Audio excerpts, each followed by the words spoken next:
Hello my dear students, എല്ലാവരും സുഖമായിരിക്കുന്നെന്ന് കരുതുന്നു. കഴിഞ്ഞ ക്ലാസ്സിൽ നിങ്ങൾ സെൻട്രൽ പ്രോബ്ലംസ് ഓഫ് ആൻ ഇക്കോണമിയാണ് പഠിച്ചത്. ഇന്ന് നമ്മൾ പഠിക്കാൻ പോകുന്നത് സെൻട്രൽ പ്രോബ്ലംസ് റെപ്രസെന്റ് ചെയ്യുന്നതിനുള്ള സ്റ്റാറ്റിസ്റ്റിക്കൽ ഡിവൈസ് ആയ പ്രൊഡക്ഷൻ പോസിബിലിറ്റി ഫ്രോണ്ടിയറിനെ കുറിച്ചാണ്. ഇന്ന് ഷോപ്പിങ്ങിന് പോകാൻ നിങ്ങളുടെ അമ്മ നിങ്ങൾക്കൊരു 500 രൂപ തന്നിരിക്കട്ടെ. 500 രൂപ കിട്ടി, മനസ്സിലേക്ക് 100 ആവശ്യങ്ങളും കടന്നു വന്നു അല്ലേ? Dress, chappal, books, food items, ornaments. Corona ഒക്കെ അല്ലേ, ഒരു അടിപൊളി മാസ്ക് മേടിച്ചേക്കാം. പക്ഷെ നിങ്ങൾക്കറിയാം, ഈ 500 രൂപ കൊണ്ട് എല്ലാ ആവശ്യങ്ങളും സാധിക്കുകയില്ല. The reason is that your wants are unlimited, but your resources are limited or scarce. So, നിങ്ങൾ ചോയ്സ് നടത്തേണ്ടി വരുന്നു. അൺലിമിറ്റഡ് വാണ്ട്സിനൊപ്പം അൺലിമിറ്റഡ് റിസോഴ്സസും ഉണ്ടായിരുന്നെങ്കിൽ ചോയ്സ് നടത്തേണ്ടിയിരുന്നില്ല. എന്നാൽ റിസോഴ്സസ് ലിമിറ്റഡും വാണ്ട്സ് അൺലിമിറ്റഡുമാണ്. സോ ഉള്ള റിസോഴ്സസിനെ പ്രയോറിറ്റി അനുസരിച്ച് അലോക്കേറ്റ് ചെയ്യേണ്ടി വരുന്നു. അതായത് ലഭ്യമായത് പ്രോപ്പറായി വിനിയോഗിക്കേണ്ടി വരുന്നു. Just as individuals face scarcity of resources, the resources of an economy as a whole are always limited. So, every society has to determine how to allocate its scarce resources to different goods and services. നിങ്ങളുടെ resources scarce ആയിരിക്കുന്നത് പോലെ ഇക്കോണമിയുടെ റിസോഴ്സും scarce ആണ്. So, ലഭ്യമായ വിഭവങ്ങൾ എങ്ങനെ വിനിയോഗിക്കണമെന്ന് തീരുമാനിക്കണം. പല രീതിയിൽ വിഭവങ്ങൾ വിനിയോഗിക്കാം, അതായത് പല സാധ്യതകളുണ്ട്. Production possibility frontier. It is a statistical device used to represent the central problems such as allocation, full utilization and growth of resources. Statistical ഡിവൈസിന് എക്സാമ്പിളാണ് നിങ്ങൾ കഴിഞ്ഞ വർഷം പഠിച്ച ടാബുലർ പ്രസന്റേഷനും ഗ്രാഫിക്കൽ പ്രസന്റേഷനും. അതായത് ടേബിൾ, ഗ്രാഫ് ഇവ ഉപയോഗിച്ച് ഡേറ്റ പ്രസന്റ് ചെയ്യുക. പ്രൊഡക്ഷൻ പോസിബിലിറ്റി ഫ്രോണ്ടിയറിൽ ടേബിൾ, ഗ്രാഫ് തുടങ്ങിയ സ്റ്റാറ്റിസ്റ്റിക്കൽ ഡിവൈസസ് ഉപയോഗിച്ചുകൊണ്ട് സെൻട്രൽ പ്രോബ്ലംസ് റെപ്രസെന്റ് ചെയ്യുകയാണ്. പ്രൊഡക്ഷൻ പോസിബിലിറ്റി ഫ്രോണ്ടിയർ വരയ്ക്കുന്നതിന് മുമ്പ് നമുക്ക് പ്രൊഡക്ഷൻ പോസിബിലിറ്റി സെറ്റ് എന്താണെന്ന് നോക്കാം.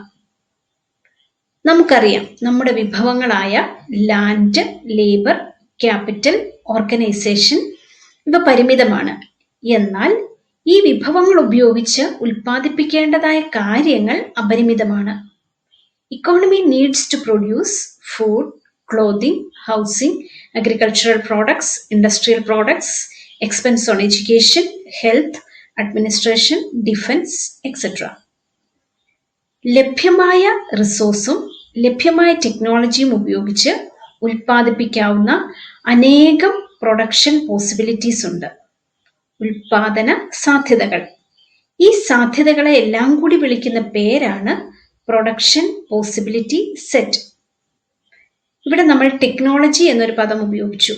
ടെക്നോളജി കൊണ്ട് ഉദ്ദേശിക്കുന്നത് ലേബർ ഇന്റൻസീവ് ടെക്നോളജിയും capital intensive ടെക്നോളജിയുമാണ്.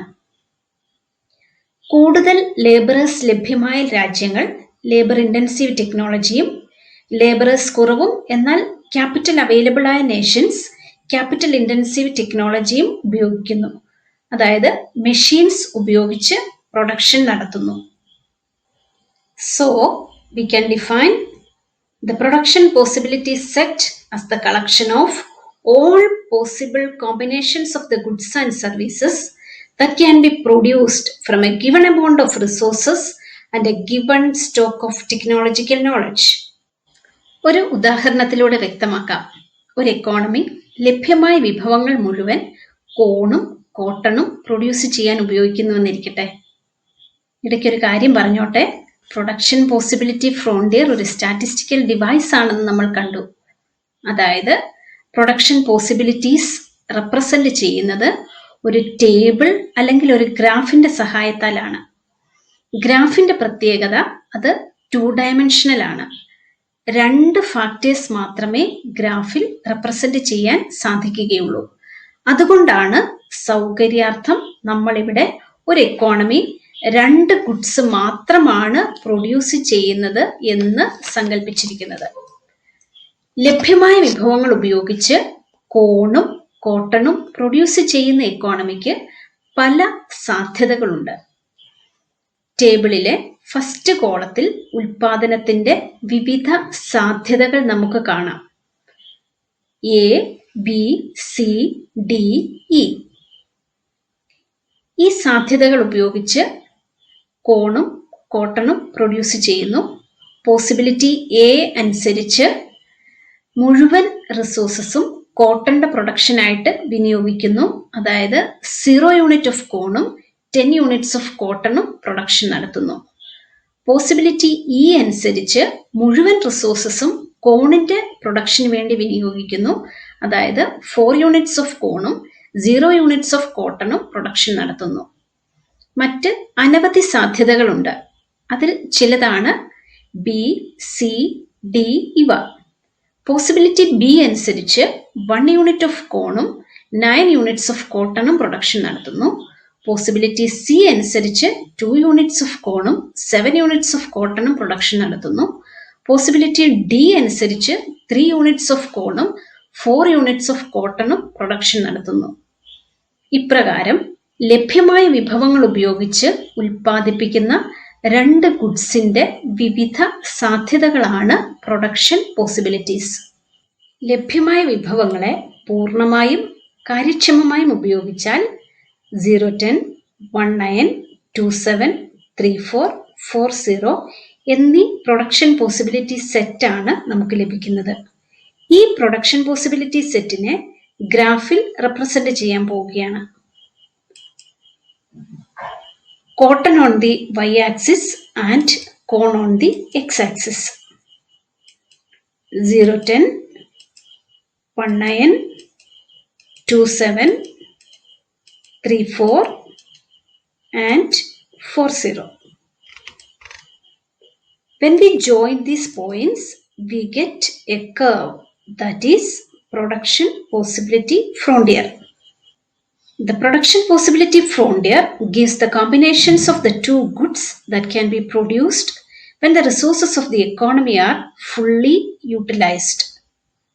Any point on the production possibility frontier such as A, B, C, D and E shows full and efficient utilization of resources. Any point on the production possibility frontier represents full and efficient utilization of resources. Production possibility ഫ്രോണ്ടിയറിലുള്ള ഏതെങ്കിലും ഒരു പോയിന്റിലാണ് production നടക്കുന്നതെങ്കിൽ അതിനർത്ഥം വിഭവങ്ങൾ പൂർണ്ണമായും കാര്യക്ഷമമായും ഉപയോഗിക്കപ്പെട്ടു. എന്നാൽ production നടക്കുന്നത് at point U ആണെങ്കിൽ വിഭവങ്ങൾ കാര്യക്ഷമമായല്ല ഉപയോഗിച്ചത് അഥവാ അപൂർണമായ ഉപയോഗം or under utilization of resources. ഉള്ള വിഭവങ്ങൾ പൂർണ്ണമായും കാര്യക്ഷമമായും ഉപയോഗിക്കാൻ കഴിഞ്ഞില്ല എന്നർത്ഥം. ഫോർ എക്സാമ്പിൾ, കഴിഞ്ഞ വർഷം നിങ്ങൾ ഹ്യൂമൻ ക്യാപിറ്റലിനെ കുറിച്ച് പഠിച്ചതാണ്. നിലവിലുള്ള കൊറോണ സാഹചര്യത്തിൽ മനുഷ്യ വിഭവം പോലും പൂർണ്ണമായും കാര്യക്ഷമമായും ഉപയോഗിക്കാൻ കഴിയുന്നില്ല. അതായത് വിഭവങ്ങൾ കാര്യക്ഷമമായി ഉപയോഗിക്കാൻ കഴിയാത്തതിനാൽ സാധ്യമായ ഉൽപാദനം നടത്താൻ കഴിയാതെ വരുന്നു. പ്രൊഡക്ഷൻ പോസിബിലിറ്റി ഫ്രോണ്ടിയറിന്റെ ഇൻസൈഡ് ഉള്ള ഏത് പോയിന്റും അണ്ടർ യൂട്ടിലൈസേഷൻ ഓഫ് റിസോഴ്സസിനെ സൂചിപ്പിക്കുന്നു. Note that a point lying strictly below the production possibility frontier represents a combination of corn and cotton that will be produced when all or some of the resources are either underemployed or are utilized in a wasteful fashion. Suppose production was done on the point G. This represents growth. അതായത് പുതിയ ടെക്നോളജിയുടെ ഉപയോഗം, പുതിയ machines, പുതിയ employment opportunities etcetera that create growth. Opportunity cost. Opportunity cost of a product can be defined as the next best alternative product that has to be forgone. ഒന്ന് നേടുന്നതിന് വേണ്ടി മറ്റൊന്ന് സാക്രിഫൈസ് ചെയ്യേണ്ടി വരുന്നു. സാക്രിഫൈസ് ചെയ്തത് എന്തോ അതാണ് ഓപ്പർച്യൂണിറ്റി കോസ്റ്റ്. സപ്പോസ് 1 യൂണിറ്റ് കോൺ produce ചെയ്യുന്നതിന് വേണ്ടി 1 യൂണിറ്റ് കോട്ടൺ ഗിവപ്പ് ചെയ്യുന്നു എന്നിരിക്കട്ടെ. ഇവിടെ കോണിന്റെ opportunity cost 1 unit of cotton ആണ്. അതായത് സാക്രിഫൈസ് ചെയ്ത അല്ലെങ്കിൽ ഗിവപ്പ് ചെയ്ത അല്ലെങ്കിൽ ഫോർഗോൺ ചെയ്ത കോട്ടന്റെ അളവ്. Marginal opportunity cost. Marginal opportunity cost means the additional cost in terms of a number of units of good sacrificed to produce an extra unit of other good. Marginal opportunity cost is equal to change in quantity of a good Y divided by change in quantity of good X. Marginal എന്നാൽ additional.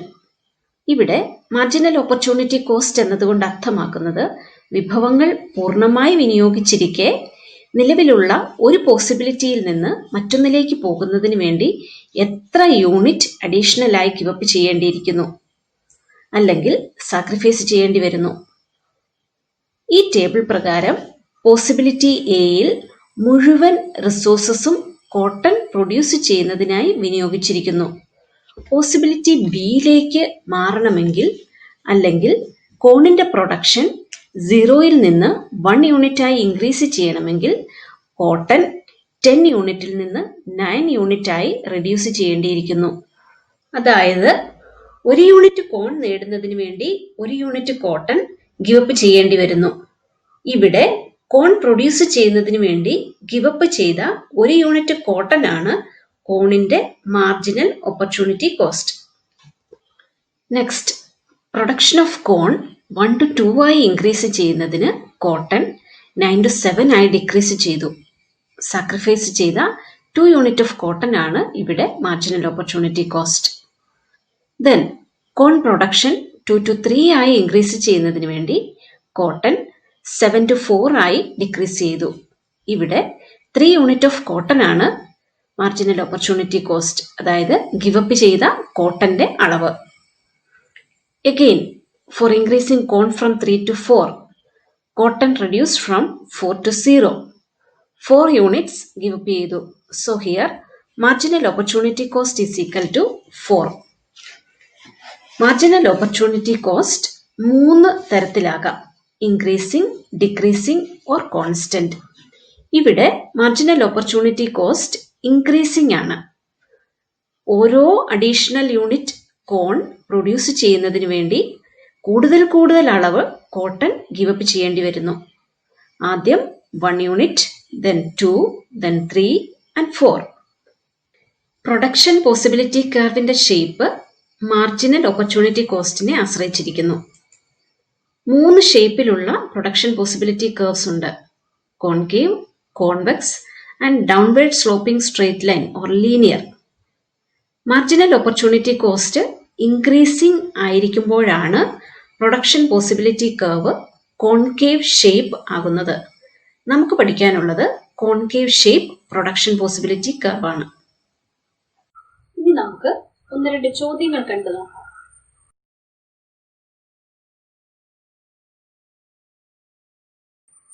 അവയുടെ ഉത്തരം കണ്ടെത്താൻ ശ്രമിക്കുമല്ലോ.